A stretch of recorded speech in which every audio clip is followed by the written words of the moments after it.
evening, brothers and sisters. Una sa lahat ay pasalamatan natin ang ating Panginoong Diyos sa buhay na ibinigay niya sa atin. Ang title sa ating Bible study ngayon ay The Law of the Clean and the Unclean Meats. Mga kapatid, ito ay mabasa sa Leviticus chapter 11 verse 47. Sabi nito, to make a distinction between the unclean and the clean, and between the living creatures that may be eaten and the living creature that may not be eaten. Kapatid, ang kautusan ito ay tungkol sa pagkakaiba ng karumal-dumal at malinis na hayop na makakain at ang hayop na hindi makakain. Itinuro natin ito mga kapatid para yung mga tao na hindi nagbabasa ng Biblia ay makaalam na may mga hayop na hindi ipinapakain ng Diyos. Halimbawa, dito sa verse 8, sa basahin natin, sabi dito, 7 and 8, and the pig, because it parts the hoof and is cloven-footed, but does not chew the cud is unclean to you. You shall not eat any of their flesh, and you shall not touch their carcasses. They are unclean to you. Sabi sa Biblia mga kapatid, ang baboy ay may hati ang paa at hindi ngumunguya, karumal-dumal ito sa inyo. Huwag kayong kakain ng laman ng mga iyon. Mga kapatid, Diyos ang nagsabi nito at huwag natin siyang suwayin. Ito ay maliwanag na sinasabi sa Biblia. Pero mga tao na sinasalungat nila itong kautusan ito at mayroon silang ginagamit na verse na pwede na raw makain yung mga unclean foods na pinagbabawal ng Diyos sa mga tao. Basahin natin ang sinasabi ng verse at ipaliwanag natin kung ano ang katotohanan nito. Yun ay mabasa sa mga gawa, chapter 10, verse 11 and 12. Sabi nito, 11 to 17.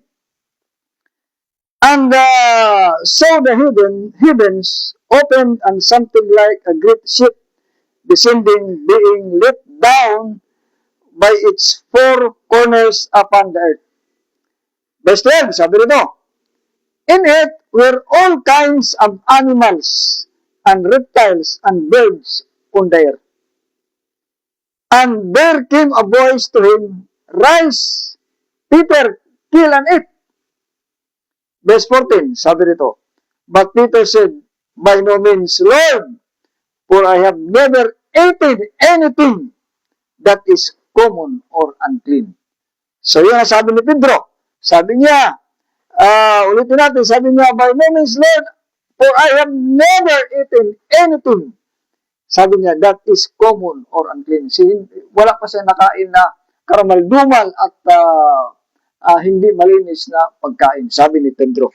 Kapatid, verse 15, sabi rito, and the voice came to him again a second time. What God has made, clean do not call common. So sabi rito, ang nilinis na ng Diyos, huwag mong tawagin karumal-dumal. Yan ang pinagbatayan nila, mga kapatid, na pwede nang makain ng mga hindi malinis na pagkain. Dito sa verse 15 ang kanilang pinanghawakan. Pero ipaliwanag na dito kung ano ang ibig sabihin nito. Sabi nito, ulit natin, what God has made clean, do not call common. 16, this happened 3 times, and the thing was taken up at once to heaven. Verse 17, mga kapatid, ito, sabi nito, now while Peter was inwardly perplexed, sabi nito, as to what the vision that he had seen might mean. So, nabalisa siya kung ano ang ibig sabihin ng vision Vision yung mga kapatid, hindi yung literal. Dahil walang mga hayop sa langit, mga kapatid. Sabi rito, behold, the men who were sent by Cornelius, having made inquiry for Simon's house, stood at the gate. Mga kapatid, yun ang pinanghawakan nila na verse na sabi nila, pinakain na yung mga nilinis na yung mga karumaldumal na pagkain.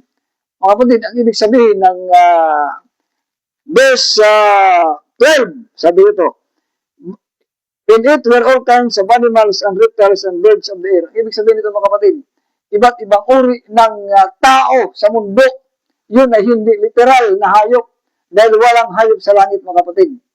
Ang nilinis naman, sabi nito sa verse 14 o 15, sabi nito, and the voice came to him again a second time, what God has made clean, do not call common. Ang nilinis, mga kapatid ng Diyos, ay huwag mong ipalagay na marami. Yung sabi nito. Ang ibig sabihin, mga kapatid, na ang mga hintil na niwala sa Diyos, na sumunod sa kanyang kautusan, mga kapatid, ay huwag niyang isiping marumi. Iyon ang ibig sabihin ng mga hayop, mga kapatid, na sinabi dito sa verse 12. Iba't ibang uri ng tao sa mundo, ang ibig sabihin. Hindi yung literal na hayop dahil walang hayop sa langit, mga kapatid. Maliwanag ang pagkasabi sa Biblia. Hindi yun literal na pagkain. Ang verse 17, sabi rito, now while Peter was inwardly perplexed as to what the vision that he had seen might mean. Nagulan siya kung ano ang kahulugan ng pangitain. Yun sa verse 17. Yung iba, wala lang kung hindi na sila naguluhan kung anong ibig sabihin nun. Diretso ka sila, pwede nang makain ang karumal-dumal. Yun ang kanilang interpretation dito sa Biblia, dito sa verse na ito, mga kapatid. Yun ay maling pangunawa dahil hindi ito literal na mga hayop. Kung hindi, ang ibig sabihin ito, iba't ibang uri ng mga tao sa mundo. Ang ibig sabihin ito. Kung sinabi naman dito sa verse 15 na huwag mong sabihin na huwag God has made clean. Yung nilinis na ng Diyos, huwag mong sabihin na karumal-dumal. Ang ibig sabihin nito, mga kapatid, mga tao na naniwala sa Diyos, tumutupad sa kanyang kautusan, huwag niyang sabihin na marumi. Yun ang ibig sabihin, mga kapatid. Hindi literal na hayop ito.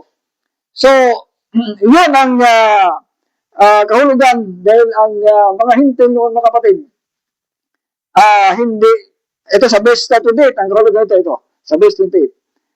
And he said to them, you yourselves know how unlawful it is for a Jew to associate with or to visit anyone of another nation.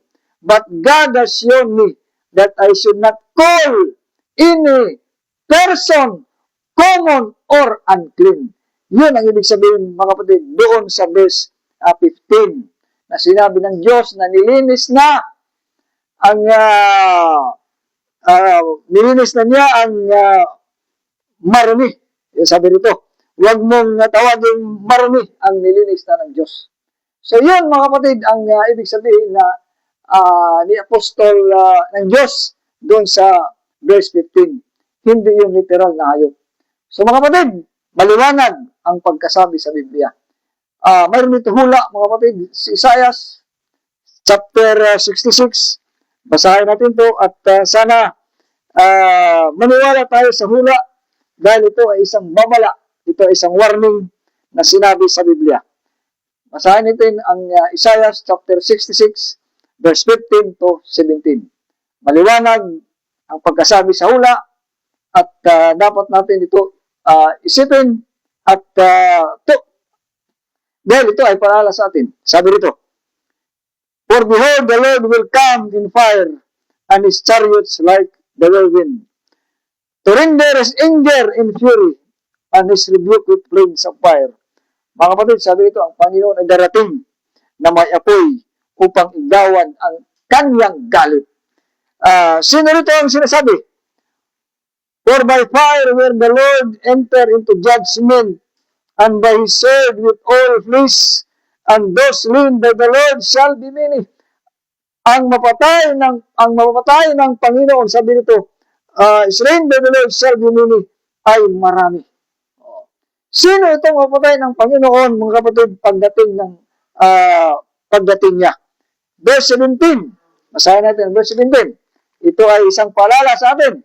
Sabi rito, those who sanctify and purify themselves to go into the garden, following in the midst, eating figs, sabi rito, flesh and abomination, and mice shall come to an end together, declares the Lord. Sabi rito, silang nagpakabanal at nagpakalinis at nagpaparoon sa mga halaman sa likuran, nagskain ng laman ng baboy. Mga kapatid, sabi rito, silang lahat darating ang wakas. Mga kapatid, ito ay hula at sabi rito, marami ang mga patay ng Panginoon. At sino sila? Ulitin natin. Sabi rito, kumakain ng kasuklang-suklang, daga, sila ay dating sa isang wakas, magkasama sila, sabi ng Panginoon. Mga kapatid, ito ay isang hula na mangyayari pagdating ng Panginoon. Hanggang dito na tayo, mga kapatid. Sana mayroon akong naibigay na kaunting kalaman. Thank you for listening. Thank you to all my brother and sister who shared my video. Sabbath Shalom. Amen.